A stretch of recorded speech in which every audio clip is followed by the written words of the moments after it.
Niin. Mä oon Tiia Kero ja olen kotoisin Lounaisrannikolta, Maskusta.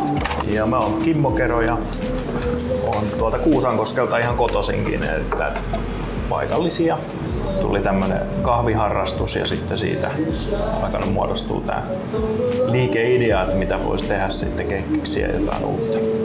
Kahviputiikki Papulaarin oikeastaan semmoinen ydinajatus on, että kaikki meidän tuotteet on aina mahdollisimman paikallisia ja kotimaisia. Eli tuotaisiin kouvolalaisille tietoa siitä, että mitä kaikkea lähialueella Suomessa tuotetaan ja lisää kahvitietoutta etenkin. Ja tuotaisiin semmoista yllätyksellisyyttä vähän ihmisten arkeen, että meillä tuotevalikoima vaihtuu aika usein. Olen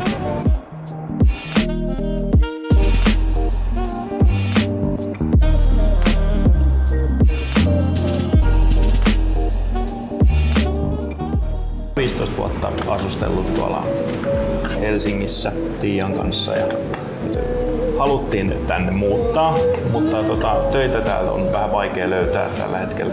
Sitten piti vaan jotain ruveta keksimään. Saatiin oikeastaan vähän lisäpontta siitä, kun lehdissä kirjoiteltiin paljon, että Kouvola on niin harmaa kaupunki.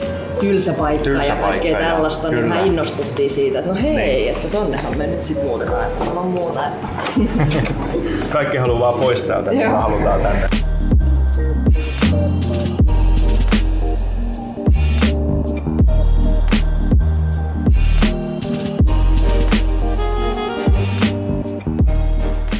Papulaari.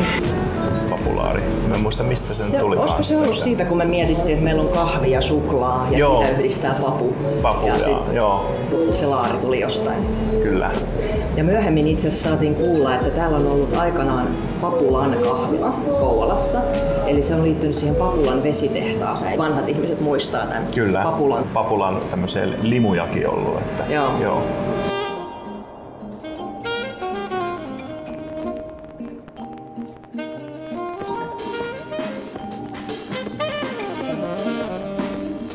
Varmaan tosi moni työpaikallaan on tottunut just siihen suodatin kahviin, joka on seissyt siinä pannussa vielä sit pari tuntia. Kyllä. Suurin piirtein. Ja sitten siihen laitetaan paljon sokeria ja maitoa, jotta peitettäisiin se kitkerä maku. Mutta siinä on meidän näkemyksen mukaan myös sellainen aikamoinen murros nyt tapahtumassa. Ihmiset haluaa entistä enemmän tietää, mistä se kahvi tulee ja haluaa tukea pientä ja paikallista. Kyllä, ja ehkä enemmän kokeiluhalusia. Halutaan aina uutta kuitenkin. Sen takia mekin uskallettiin tällainen kahvikauppa kautta kahvila avata, koska suomalaiset on tunnetusti niin kovia kahvijuojia. Ajatellaan, että kahvia nyt ainakin menee aina, vaikka minkälainen lama tulisi, niin sitä ihmiset kuitenkin juo.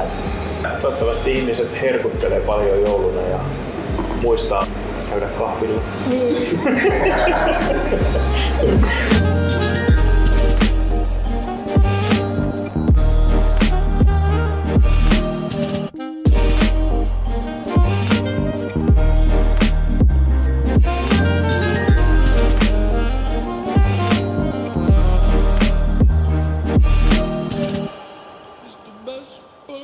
Waking up, say go in your gut.